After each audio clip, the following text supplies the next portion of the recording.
Pasal 3 di dalam Undang-Undang Tindak Pidana Pencucian Uang, itu kan cuma hanya menunjukkan mens rea, menunjukkan adanya niat jahat untuk menyimpan atau menyamarkan hasil kejahatan. Apakah Mail sebagai asisten Niki Mirjani itu ada nggak surat pengangkatan secara sah? Segeralah untuk melakukan pra-peradilan. Saudari Nikita Mirjani berpotensial kena hukuman 20 tahun.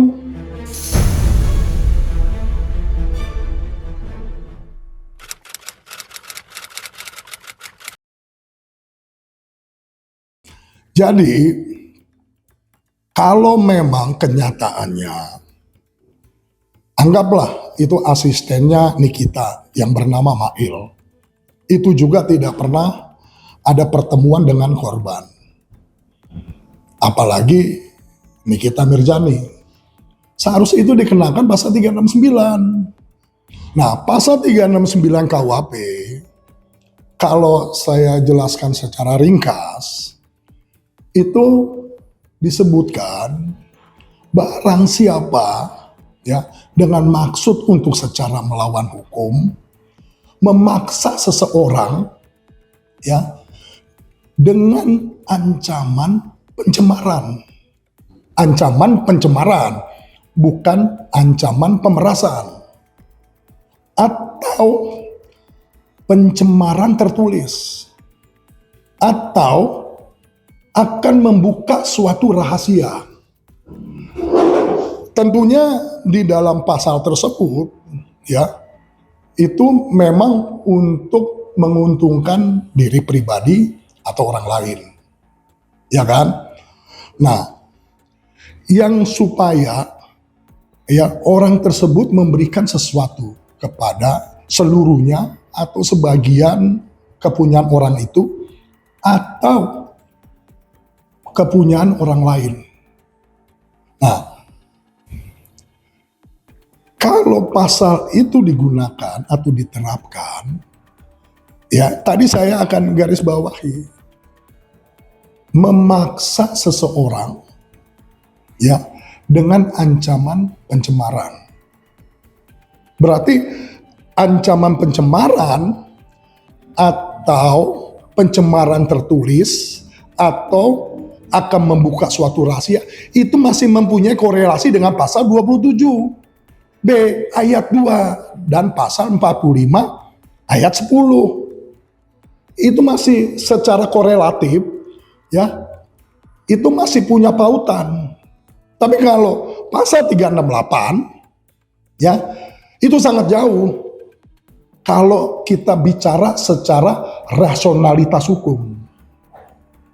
Nah, kalau memang pasal 369 itu diimplementasikan kepada Nikita Mirjani dan asistennya Mail, tentunya ini akan sangat jauh untuk bisa diterapkan pasal TPPU, Undang-Undang Nomor 8 Tahun 2010, yaitu pasal 3 dan pasal 4.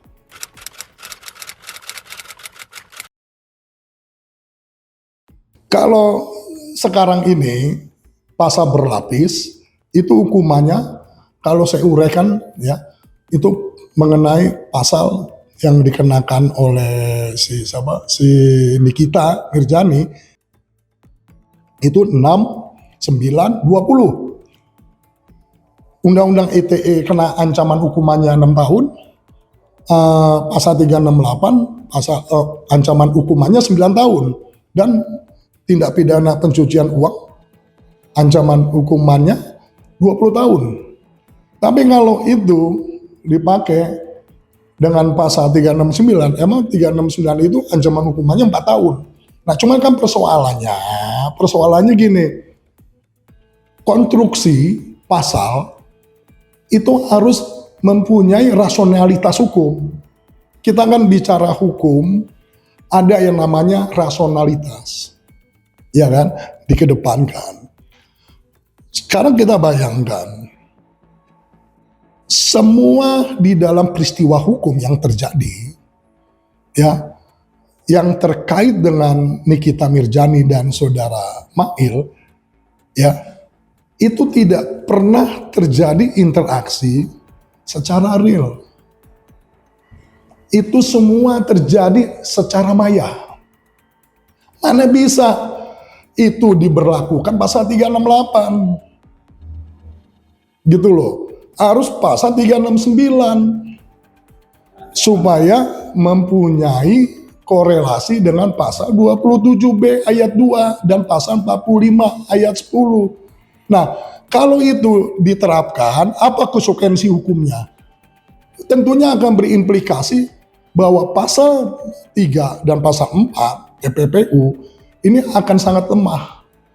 Karena begini, pasal 3 di dalam Undang-Undang Tindak Pidana Pencucian Uang itu kan cuma hanya menunjukkan mens rea, menunjukkan adanya niat jahat untuk menyimpan atau menyamarkan hasil kejahatan.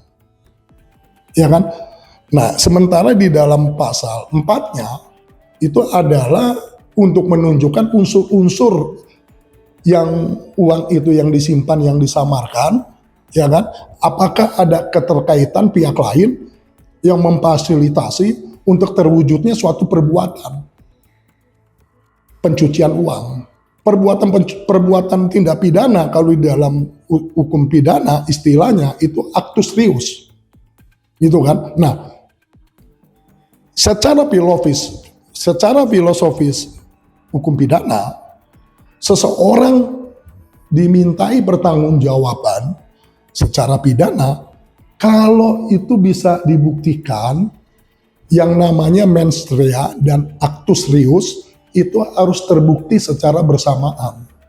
Kalau itu tidak bisa dibuktikan, itu sebenarnya suatu kejahatan terhadap diri pribadi seseorang. Karena hukum pidana lahir, ya, itu mengedepankan hak asasi manusia.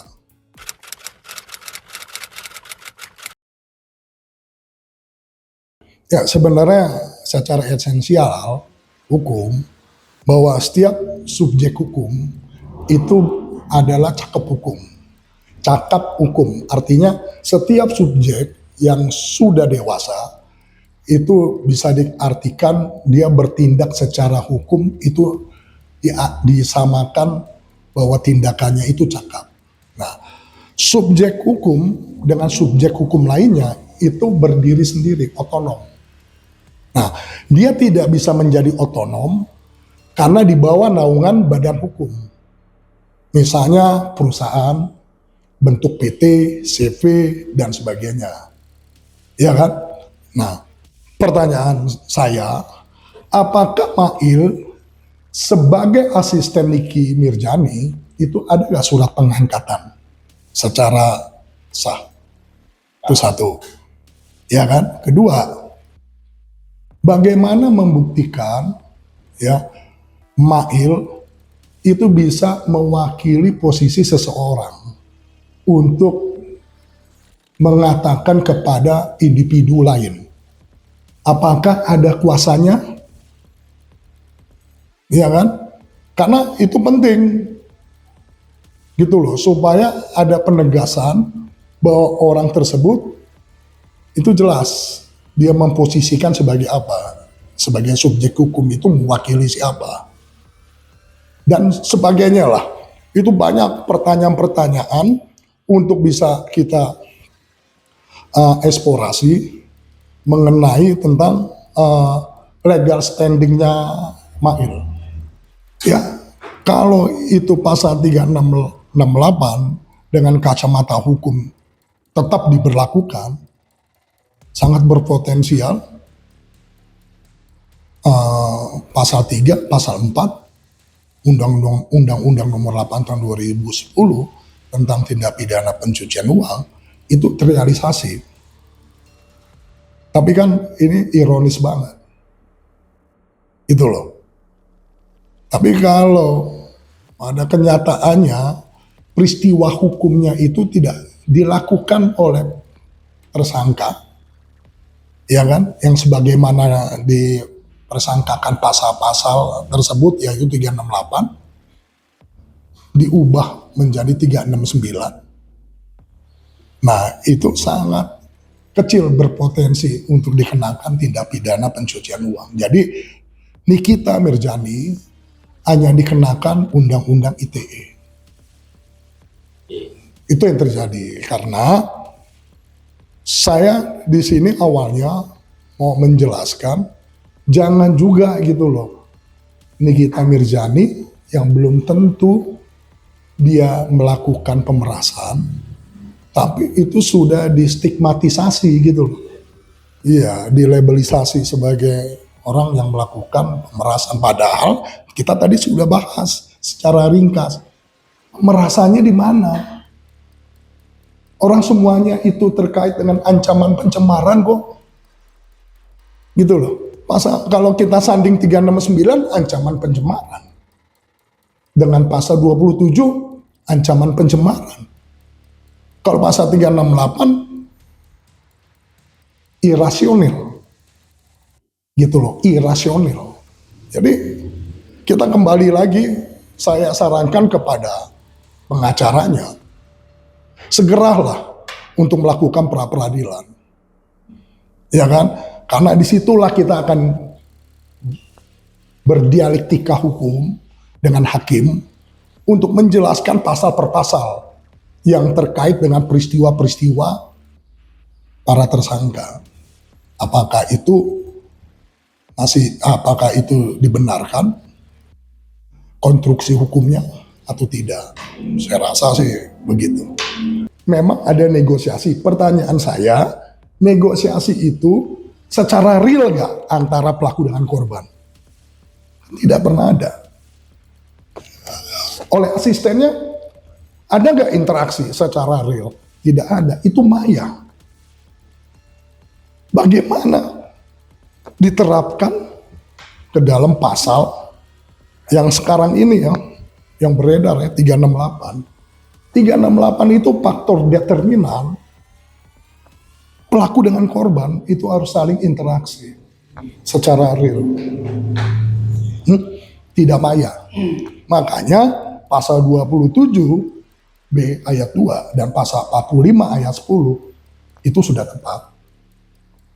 Itu sudah tepat implementasinya. 368. Ya. 368 menimbulkan dialektika hukum. Gitu loh. Menimbulkan dialektika hukum menjadi suatu perdebatan secara rasionalitas hukum. Karena kan ini efeknya kan TPPU kalau ini diberlakukan. Saudari Nikita Mirzani berpotensial kena hukuman 20 tahun. Tapi terlepas saya tidak membela Nikita Mirzani, saya tidak membela siapapun. Saya cuma hanya bicara dalam konteks hukum yang objektif gitu loh.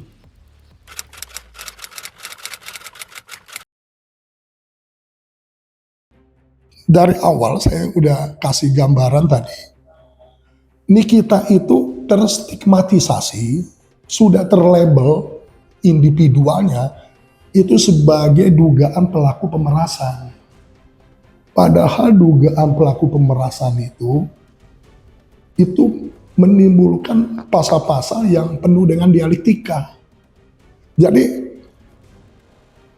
tidak bisa juga serta-merta gitu loh. Karena Nikita juga punya hak ajasi gitu loh. Dia harus yang dilindungi dalam dirinya dia selama itu belum terbukti ya. Makanya disinilah peran pihak kepolisian membuktikan pasal 368 ada nggak pertemuan secara real antara pelaku dengan korban. Buktikan. Kalau itu sudah dibuktikan, mungkin relevan. Tapi kalau itu tidak pernah terbukti, bahkan tidak pernah diketemukan, jangan dipaksakan. Ini kan masalah skincare ya. Ini kan terkait produsen dengan konsumen. Ya, entah itu produsennya itu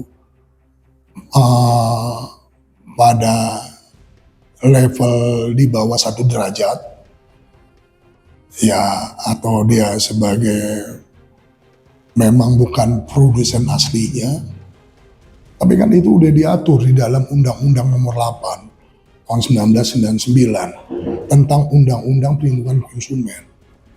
Ya kan? Di situ ada hak konsumen secara fundamental. Di situ juga ada kewajiban produsen secara fundamental. Ya kan? Jadi tidak bisa orang awam itu mereview suatu produk. Karena produk tersebut juga ya itu kalau sudah mendapatkan izin dari BPOM itu berarti dinyatakan sudah lolos verifikasi untuk bisa dipasarkan di masyarakat. Karena itu ada aturannya juga, ada peraturan juga di dalam BPOM itu. Ya kan? Nah, kalau kita lihat di dalam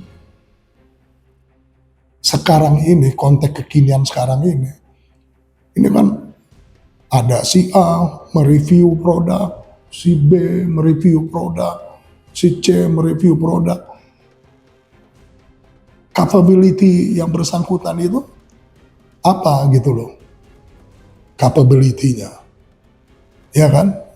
Dia nggak punya legal standing untuk mereview produk. Karena dia juga bukan orang yang di-endorse oleh produsen. Saya rasa sih demikian ya.